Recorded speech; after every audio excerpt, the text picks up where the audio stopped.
नमस्कार, बहुत स्वागत है आपका। आप देख रहे हैं किस्मत कनेक्शन और मैं हूं आपके साथ शैलेंद्र पांडे। महिलाएं अपने पति की लंबी आयु के लिए और अपने वैवाहिक जीवन को सुखद बनाने के लिए बड़े सारे व्रत करती हैं, बड़े सारे उपाय करती हैं। और उसी में एक व्रत है, एक उपवास है हरितालिका तीज का।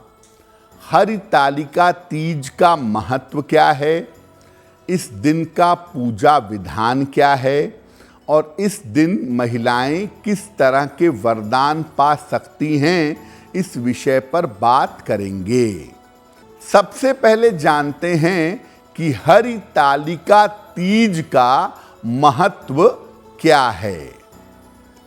देखिए, हरितालिका तीज को हरितालिका भी कहते हैं और हरतालिका भी कहते हैं, लेकिन चूंकि इसका संबंध भगवान शिव से है और हर भगवान शिव का नाम है, इसीलिए हरतालिका तीज कहना ज्यादा उपयुक्त है।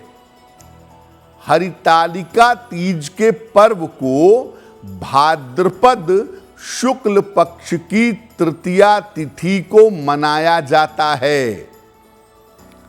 महिलाएं इस दिन निर्जल व्रत रखने का संकल्प लेती हैं, बिना जल के कठोरता के साथ इस व्रत का पालन करती हैं और भगवान शिव और माता पार्वती की उपासना करती हैं।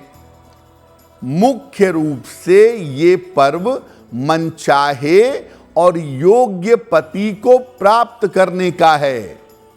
हरितालिका तीज का पर्व मुख्य रूप से कुंवारी कन्याओं का पर्व है, जो शीघ्र विवाह चाहती हैं, योग्य और मनचाहा पति चाहती हैं। हालांकि जो विवाहिता महिलाएं हैं वो अपने अच्छे वैवाहिक जीवन के लिए इस व्रत को रखती हैं। कोई भी स्त्री इस व्रत को रख सकती है।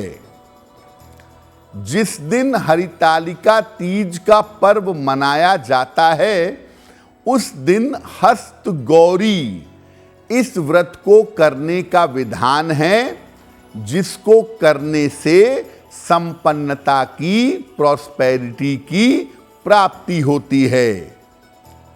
इस बार हरितालिका तीज का संयोग 6 सितंबर को है, तो 6 सितंबर को माताएं बहनें हरितालिका तीज का पर्व मनाएं, इसके नियमों का पालन करें और स्वयं के लिए, पति के लिए, दोनों के लिए लंबी और सुखद आयु की प्रार्थना करें, बहुत अच्छा होगा।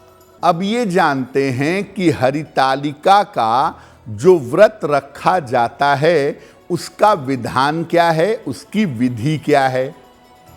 देखिए, प्रातः काल बालिकाएं या महिलाएं संकल्प लेंगी कि मैं अपने शीघ्र विवाह के लिए या अच्छे वैवाहिक जीवन के लिए आज निर्जल उपवास रखूंगी। अगर आपका स्वास्थ्य अच्छा नहीं है तो आप संकल्प लीजिए कि मैं उपवास रखूंगी जल और फल का सेवन करके। जल और फल ग्रहण करके भी उपवास रखा जा सकता है।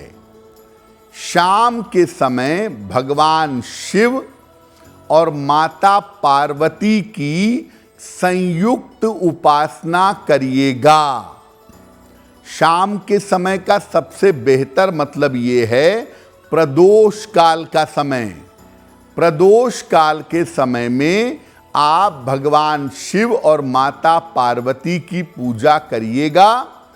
उस समय बालिकाएं या महिलाएं संपूर्ण श्रृंगार करेंगी, संपूर्ण श्रृंगार करके पूजा करेंगी।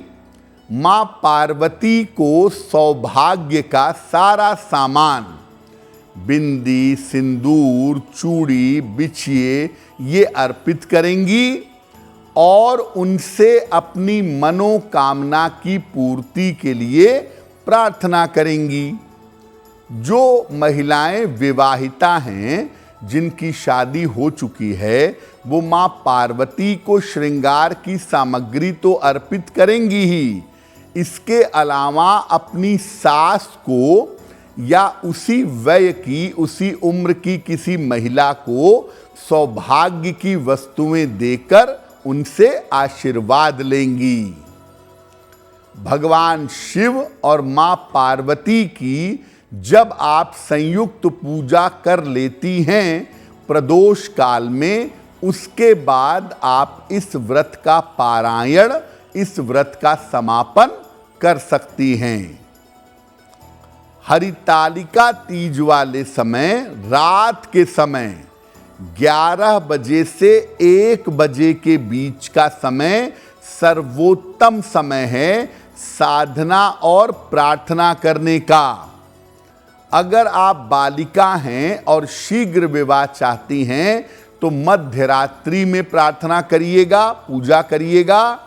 और अगर आप विवाहिता हैं और अच्छा वैवाहिक जीवन चाहती हैं तो मध्य रात्रि में भगवान शिव और माता पार्वती की पूजा करके प्रार्थना करिएगा, आपका वैवाहिक जीवन बेहतर होगा।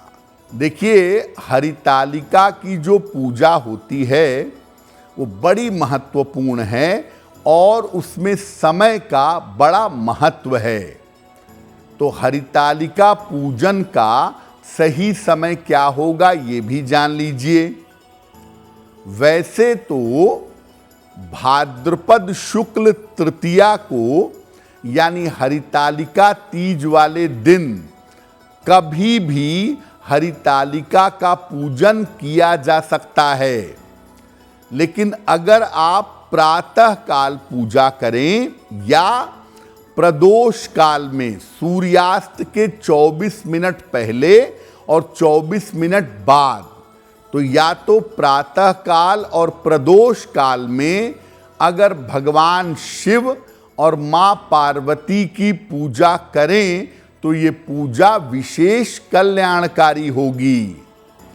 इस समय महिलाओं को या बालिकाओं को विधिवत श्रृंगार करके पूजा, उपासना और प्रार्थना करनी चाहिए।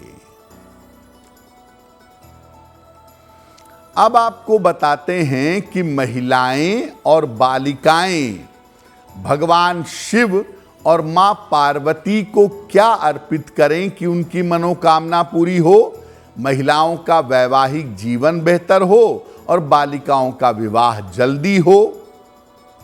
देखिए, महिलाएं या बालिकाएं जो भी पूजा करेंगी पूर्ण श्रृंगार करके ही पूजा करेंगी। भगवान शिव को पीले वस्त्र और पीले फूल अर्पित करिएगा। माता पार्वती को साड़ी और श्रृंगार की सामग्री अर्पित करें। हरे रंग की साड़ी हो तो बहुत अच्छा होगा।